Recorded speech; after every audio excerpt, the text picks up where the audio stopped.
What's up? Okay, so I normally talk to you guys in my car, but I can't do that because something happened to my car, and we'll get to that later in a different video. But for now, we're gonna do the wrap up of the West Coast Video Poker Tour and kind of go through each market and the good and the bad about each market, whether it's really worth going to. So first, I started with Wendover. Wendover, for those of you that don't know, would be my home market, essentially, since I live in Utah. And this market used to be incredible. It was very, very good. I played there for 12 years, and it had some of the most, it had the best video poker in the country at one point, in my opinion. There may have been better, but there was a lot of opportunities there. And in February of 20, right before COVID, it started getting gutted, which is not unusual. A lot of video poker across the country is getting gutted. That is part of the reason why I have my channel. I like playing video poker. I want it to continue, and all you keep seeing is these big, like, mega huge fancy machines.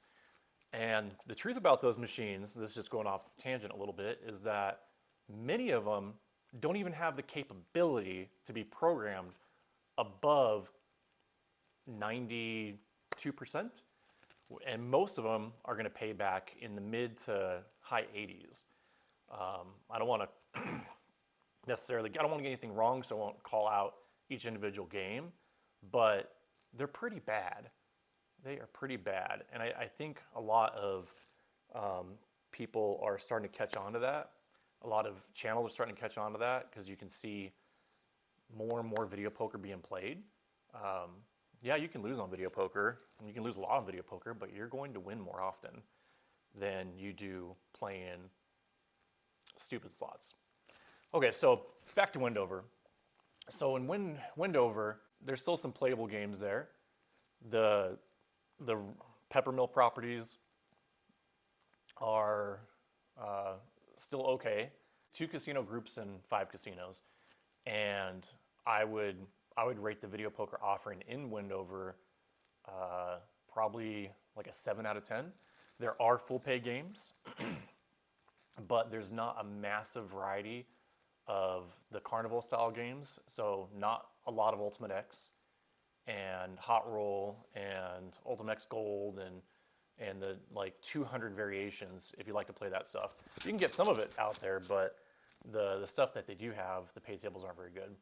So Wendover, my home casino, I play there once a week or so, and still okay to play, but definitely not worth traveling 1,000 miles to go play.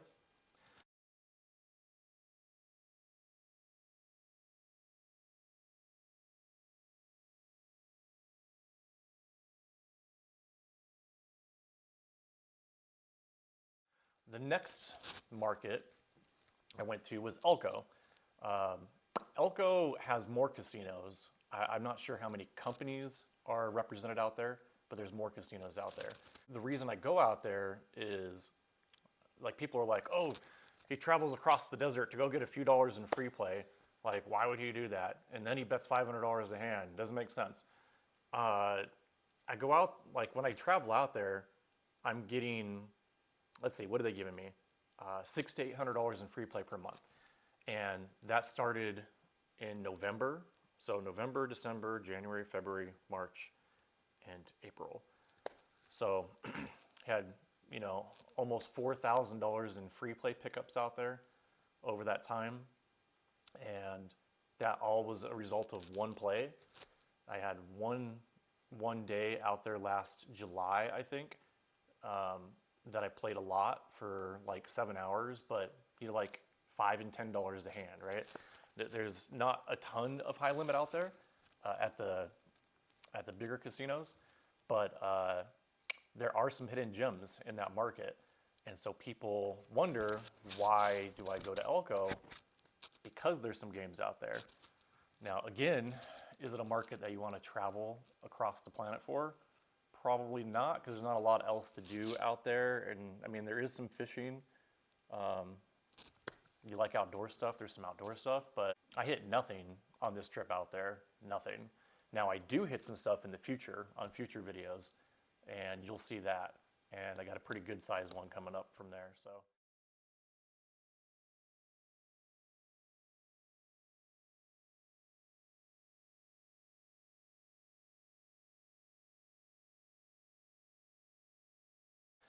So after that, came back, passed back through Wendover on the way home.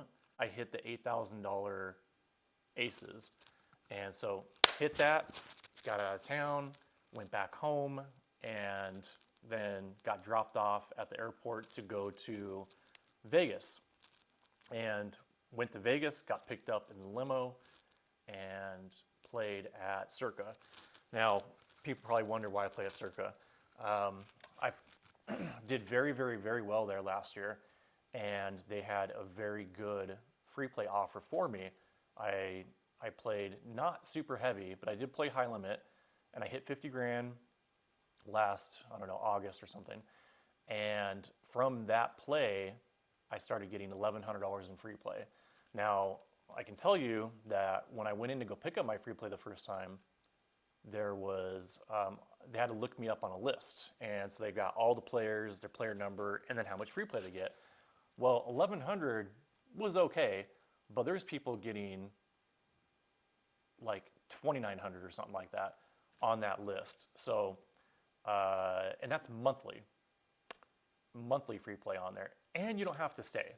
So I had the $1,100 in free play there for, I think, 4 months. And so I went and picked all that up, and then they cut me back. And plus they also give you a lot of food. Like, they give you a pretty good value there at that casino. I have a soft spot for downtown. It's, I spent a lot of Vegas trips early on, going and visiting and having deep fried Oreos and playing live poker and playing video poker back there, back in the day. So I like Old Town Vegas. Anyway, so we stayed there for, I don't know, I think I was there for a night. Yeah, I was there for one night, played super high limit, played up to $500 a hand. My biggest jackpot was $5,000 there. And so no jackpot in Elko, 8 grand in Wendover, and then I got a $5,000 one at Circa in downtown Vegas. And I also got a couple smaller ones, you know, like full house and flush on $250 a hand. So 2 grand, 1,250, probably 1,250 again, and then 5,000. I like Circa. They've got some playable games, and occasionally their progressives get over 100%. So you know, downtown's not it for everybody, but I do like it.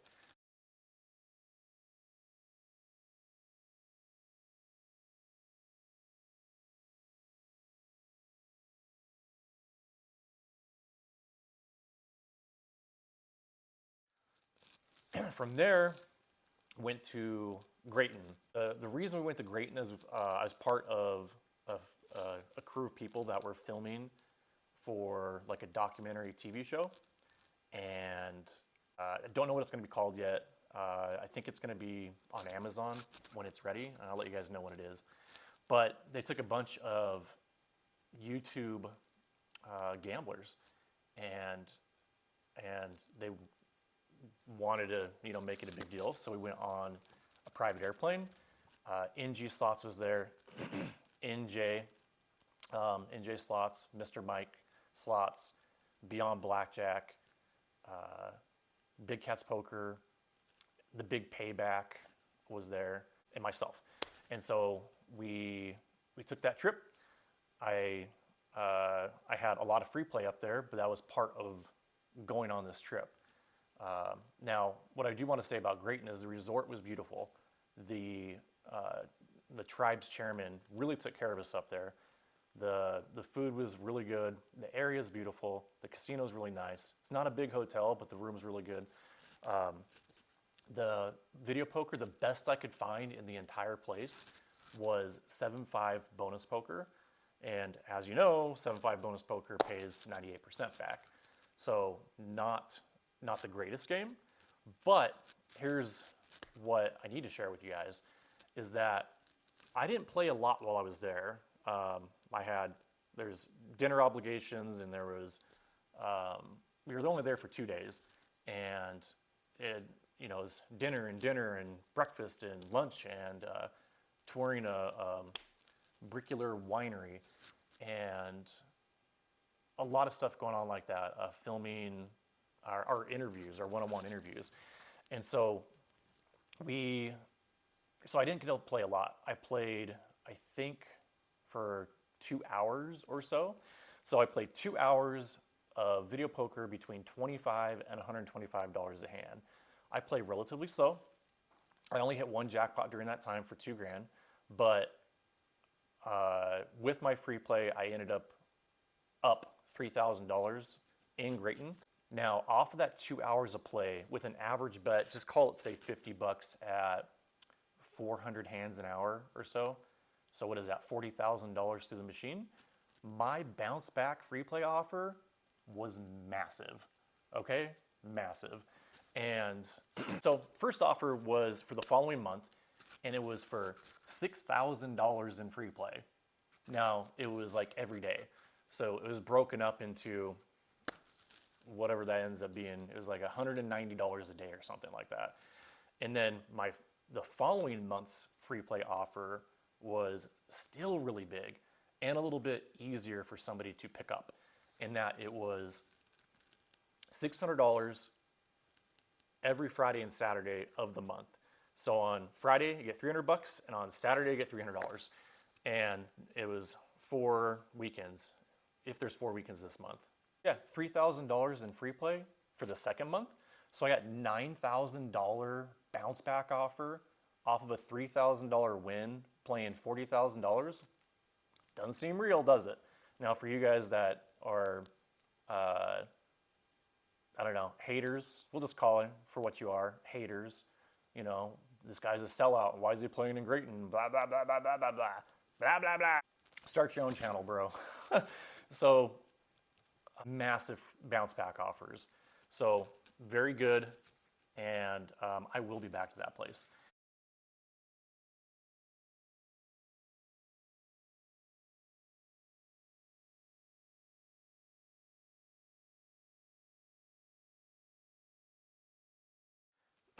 From Greyton, after we finished there, went back to Cosmo just for a couple of hours, played some high limit there, didn't do very well, and then my family came to pick me up. We went to Laughlin, got my butt kicked in Laughlin. I love Laughlin. The family's got property just across the river and then down the river, and I grew up as a kid. We went out in that Lake Havasu and Laughlin a few times, and the place hasn't changed for better or for worse. You know, like it's kind of a neat place, hotter than sin, but it's a neat place. And I love fishing, and it's one of the few places I can go fishing and go gambling within 5 minutes of each other. So pretty cool.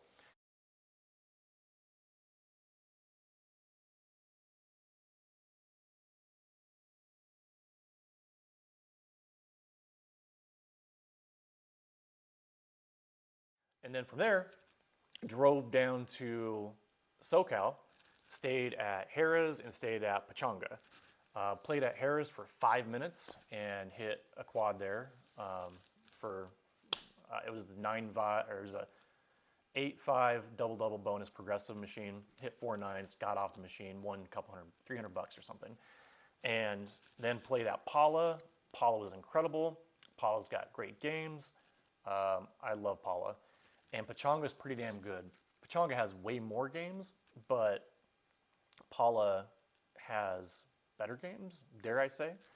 Also checked out Casino Palma, and there's a casino slipping my mind right now, just around the corner from Harrah's, and didn't play. There were some okay games there, but within that 30-minute area right there, there's dozens and dozens of really good games. And there's plenty of games that have the capability of getting over 100%. Now, there's a lot of sharks down there, so not all, I think once they get close to that, stupid hair, once they get close to that 100% mark, people are seeking them out and popping them. Probably not as bad as Vegas. You know, in Vegas, there's more people doing that, but in SoCal, there's people there as well.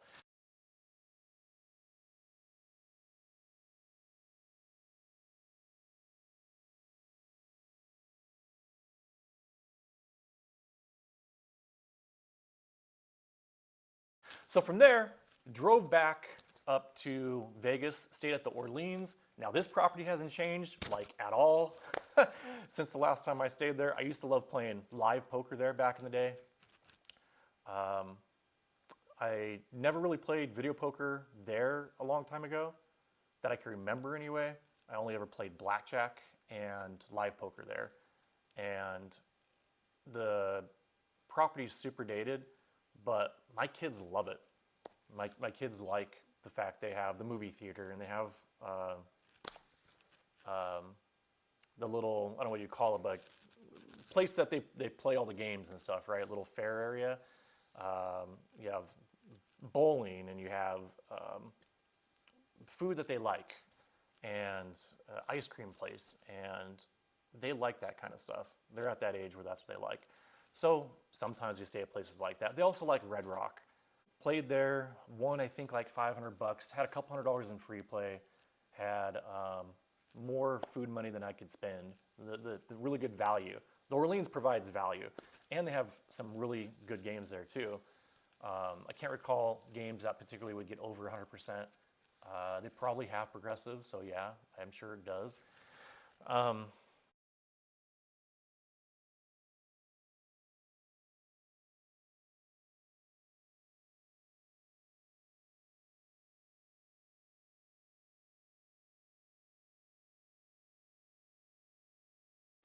From there, started headed home, but had to stop in Mesquite and pick up my free play there. I get $160 in free play there each trip, and like $80 in food. Now, as you saw, the food is incredibly cheap. It's like traveling back in time. You get a buffet for, I don't know, $13 or something like that. You can get prime rib for $10. You get, like, I had so much money to spend that a bottle of wine was $8. Like, yeah, it's not great wine, but it's $8 in a restaurant for a bottle of wine. Crazy, man.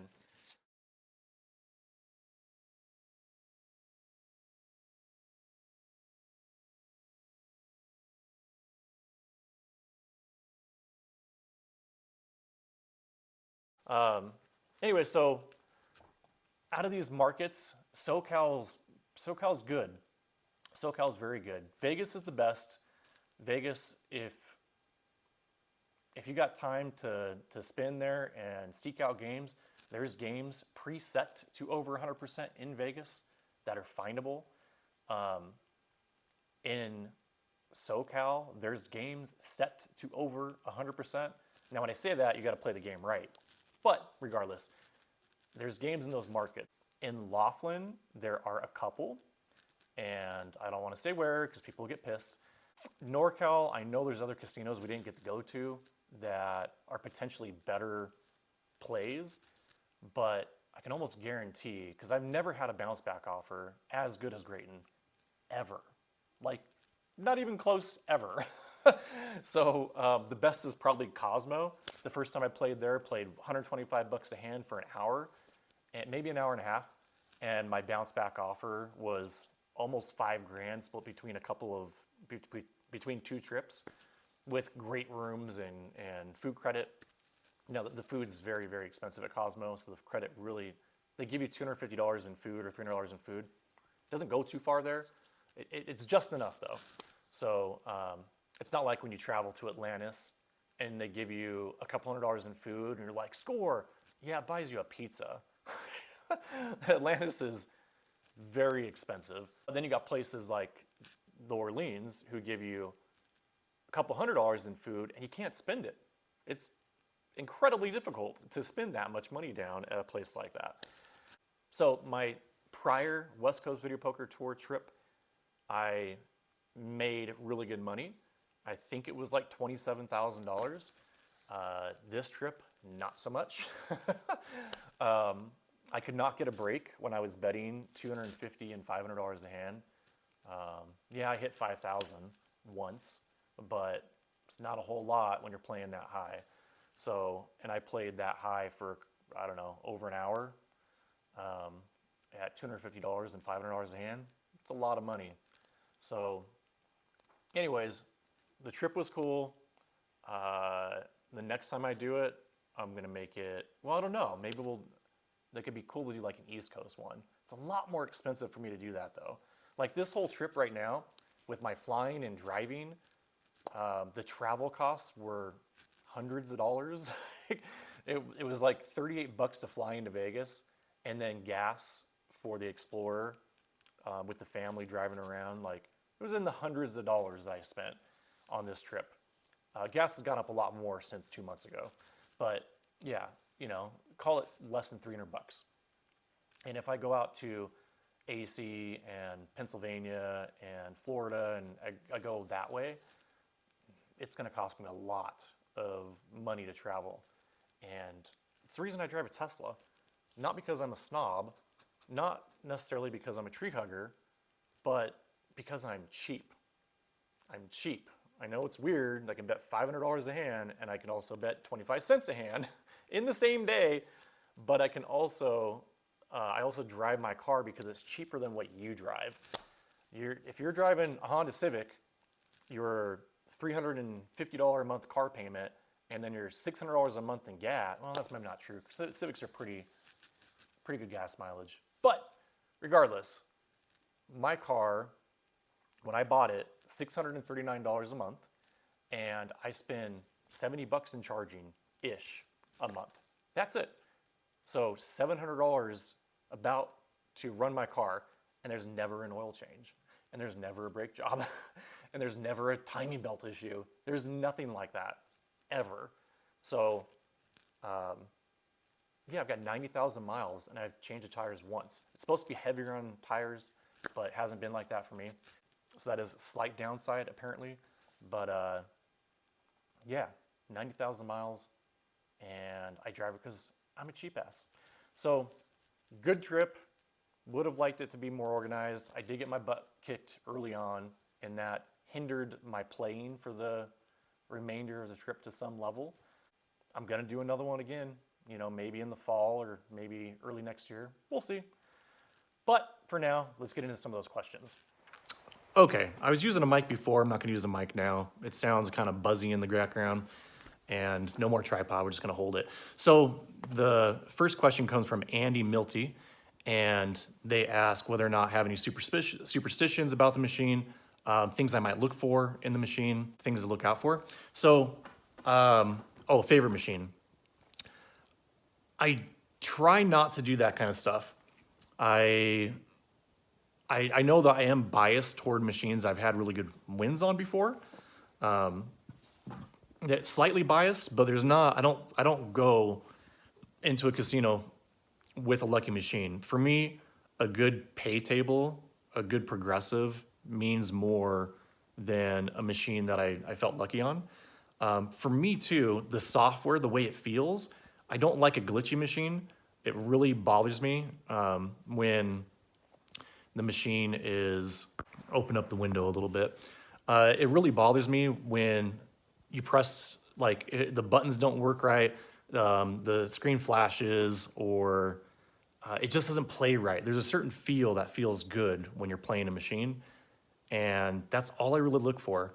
I like playing slant top machines, not necessarily uprights. And besides pay tables, I don't like playing on machines that there's been a recent jackpot. It's not supposed to matter. I know that. Nor do when I play on a machine and hit a jackpot, do I like to keep playing for a long time. When I mean a jackpot, like a legitimate jackpot, not like a high limit, you know, hit a full house jackpot. Okay, I'm not liking the sun. Okay. So No, that's not great in answering your questions. Basically, it's no. I don't really have necessarily a lucky machine, even though I do have a machine that I hit $40,000 royal and then hit another $40,000 royal and have hit 20 grand and 10 grand on. That machine's gone. It was in Wendover. It was at the Rainbow Casino, and they ripped it out. They ripped it out like within 2 months of my third $40,000 royal on that making machines. The next question comes from Donnie K, and he asked, do I smoke weed? The answer is no. Next question comes from Admat S.A. And he says, how do I go from free play mode to playing crazy high limit mode? And his second part of the question was, or suggestion is, I should put stats. Well, I used to do that. I did that for a very long time. And I needed to, at least I was suggested and felt I needed to diversify what I'm doing on YouTube, meaning not just solely rely on YouTube as advertising revenue and supporting the channel. So I do have all that available. It's available to Patreon members and to channel members on YouTube. And I have a Google Drive sheet that I update after each play, and it has 20 columns of stats on there. I mean, absolutely everything. Theo, my actual EV versus the theoretical EV, how much money I spend on my gas, my travel, plane tickets, theoretically, how should I be up for the year? How much I actually am down for the year? My average bet, my average hourly betting. It's got everything on there. There's nothing that's missing. Where I played, how much free play I got, jackpots I got, everything. And that's available. There's links within both Patreon and channel members, and they can look anytime they want. So it's available to them. I know some people hate that because it's behind a paywall, and maybe I'm cutting myself a little short. I don't know, maybe it'd be better to share all that with everybody. But the thing is, it is private info, and here's the downside to sharing that is that if I have a losing $10,000 session, I'm ruining my life and I'm going to lose my family and blah, blah, blah. If I win $10,000, I'm lying, I'm making it up. I only show my wins. I'm going to ruin my life. It gets to be a bit overwhelming when everybody knows every single dollar about you. So when there's only 100 people that are in the loop on that, it's a little bit more, and these people are supportive, and I don't have to deal with all the negative people. So it's kind of why I stopped it. Our next question comes from Chase. He says, ever since he started noticing that my bankroll lasts longer playing less volatile games, and so he started doing that. Yeah, for sure. It's good to take stabs at the highly volatile games, but I know bonus poker is a bit boring for people, or jacks are better, but it gives you a better shot at hitting a royal because your money's gonna last a little longer. So for me, when I go to Vegas, if I'm there for 2 or 3 days, I don't play for 30 hours.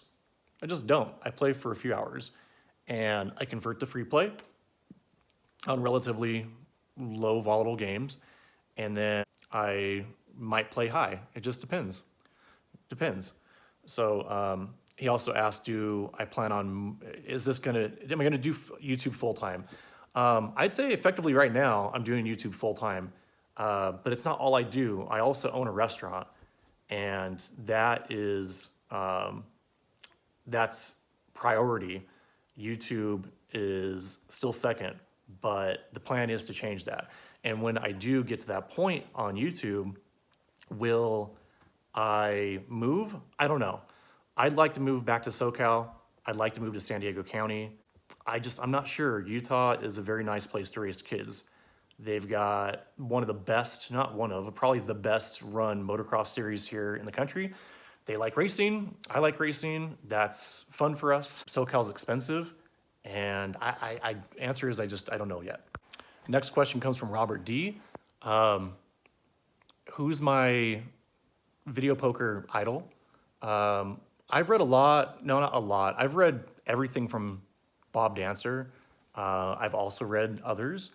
I have a lot of respect for Dancer and how he was able to turn what he does into a business and diversify his earnings through writing and media and stuff like that.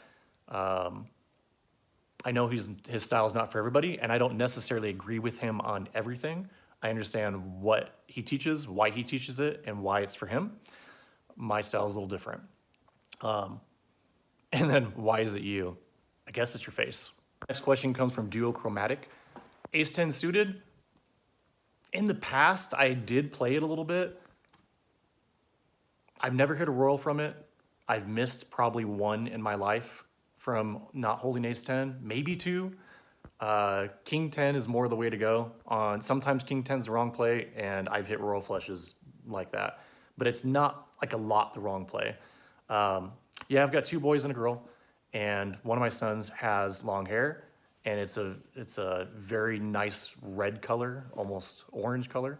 And so the original plan was to grow it out and then donate it, but he loves his hair. And apparently hair donation is less of a thing or something now. I don't know. I've heard different things on that. Anyways, and yeah, he likes it. So whenever he wants to cut it, we'll cut it. About 14 people asked about beard trimmer.